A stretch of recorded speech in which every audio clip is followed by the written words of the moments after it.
उत्तर प्रदेश के संभल में एक बड़ा खुलासा हुआ है। 24 नवंबर को ही हिंसा की रिपोर्ट सीधे मुख्यमंत्री योगी आदित्यनाथ को सौंप दी गई है।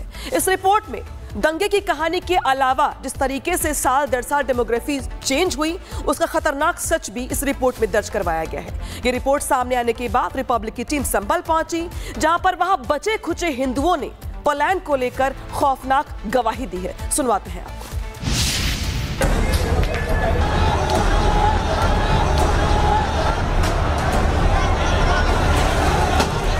प्रशासन न होता, हिंदू का कत्लेआम होता और हिंदू को निर्मम हत्या की जाती। अगर ये पुलिस ना होती तो सब मारा जाता, वो तो बहुत हिंदू मारा जाता, दुकानें जल जाती। ये तस्वीरें संभल की हैं। 24 नवंबर 2024 का वो काला दिन जब जामा मस्जिद के बाहर हिंसा की आग भड़क उठी थी।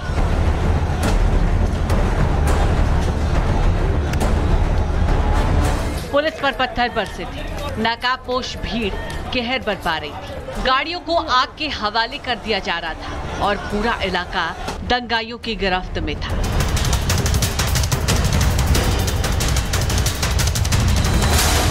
अब इस हिंसा पर बनी 3 सदस्यीय आयोग की रिपोर्ट सीएम योगी आदित्यनाथ को सौंप दी गई है। करीब 450 पन्नों की इस रिपोर्ट में सिर्फ उस दिन की दहशत ही नहीं, बल्कि संभल के दंगों के इतिहास का जिक्र भी है।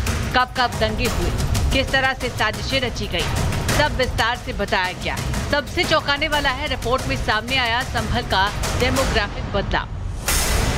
कभी संभल में हिंदुओं की आबादी 45% थी, आज घटकर सिर्फ 15 से 20% ही रह गई है। यानी दशकों से हिंदुओं का पलायन लगातार जारी है।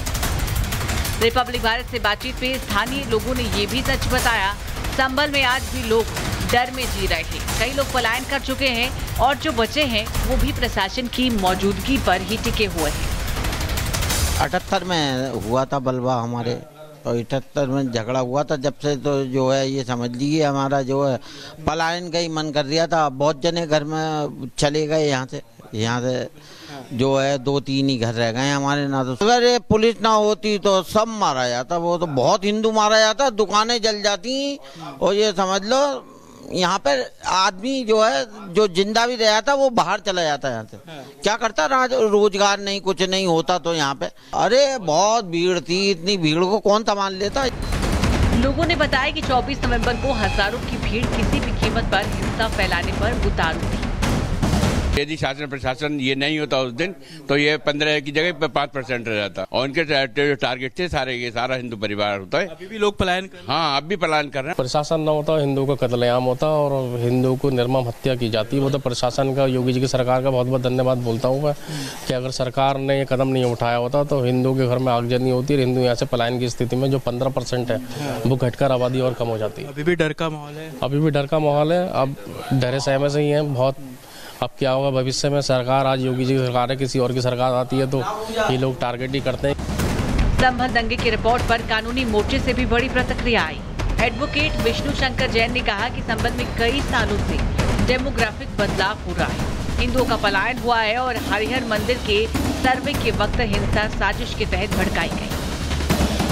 संभल में हालात बहुत ही सेंसिटिव हैं। जो सर्वे के दौरान हिंसा की गई, वायलेंस किया गया, वो एक सुनियोजित षड्यंत्र थी। सर्वे टीम को एलिमिनेट करने की पूरी प्लानिंग थी, साजिश थी। इसके पीछे इंटरनेशनल कॉन्स्पिरेसी है। संभल एक केस स्टडी है पूरे देश के लिए। और ये बात आपके चैनल पे कहना चाहता हूँ कि जिस दिन हिंदू समाज के लोग इस देश में घट गए, ये देश सेकुलर नहीं रहेगा। ये देश तब तक सेकुलर है जब तक हिंदू यहाँ पे बहुल है। संभल की रिपोर्ट सिर्फ दंगों का लेखा जोखा नहीं है, बल्कि उस साजिश का दस्तावेज है जिसमें जामा मस्जिद के बाहर भड़की हिंसा के साक्ष्य दर्ज है। 24 नवंबर को हुई संभल में हिंसा के बाद न्यायिक आयोग ने अपनी जांच रिपोर्ट सीएम योगी आदित्यनाथ को सौंप दी है। उस रिपोर्ट में कई चौंकाने वाले खुलासे हुए। रिपोर्ट में इस बात का भी जिक्र किया गया कि संभल की डेमोग्राफी सन 47 से 2025 तक कितनी बदली। सन 47 में संभल में जो हिंदू आबादी 45% थी, अब वो घटकर 15% तक पहुंच गई है और लगातार पलायन का जो सिलसिला है वो संभल से जारी है। 450 पन्नों की रिपोर्ट सीएम योगी आदित्यनाथ तक पहुंच चुकी है। अब देखना ये है कि शासन इस रिपोर्ट पर क्या फैसला लेते हैं। क्या संभल से हिंदुओं के पलायन और डेमोग्राफिक बदलाव पर सरकार कोई ठोस कदम उठाएगी, ये बड़ा सवाल है। Bureau report, Republic. Uttar Pradesh के संभल में एक बड़ा खुलासा हुआ है। 24 नवंबर को ही हिंसा की रिपोर्ट सीधे मुख्यमंत्री योगी आदित्यनाथ को सौंप दी गई है। इस रिपोर्ट में दंगे की कहानी के अलावा जिस तरीके से साल दर साल डेमोग्राफी चेंज हुई, उसका खतरनाक सच भी इस रिपोर्ट में दर्ज करवाया गया है। ये रिपोर्ट सामने आने के बाद रिपब्लिक की टीम संभल पहुंची, जहां पर वहां बचे खुचे हिंदुओं ने पलायन को लेकर खौफनाक गवाही दी है। सुनवाते हैं आपको।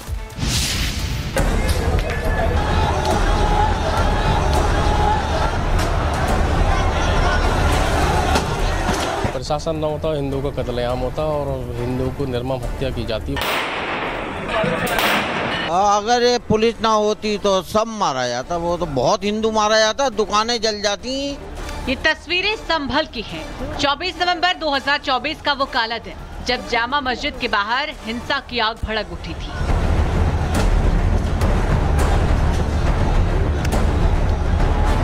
पुलिस पर पत्थर बरसे थे, नकाबपोश भीड़ कहर बरपा रही थी, गाड़ियों को आग के हवाले कर दिया जा रहा था और पूरा इलाका दंगाइयों की गिरफ्त में था।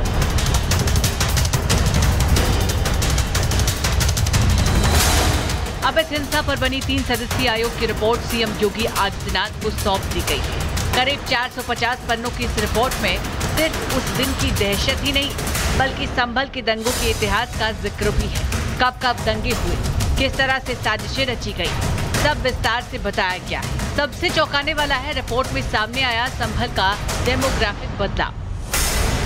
कभी संभल में हिंदुओं की आबादी 45% थी, आज घटकर सिर्फ 15 से 20% ही रह गई है। यानी दशकों से हिंदुओं का पलायन लगातार जारी है।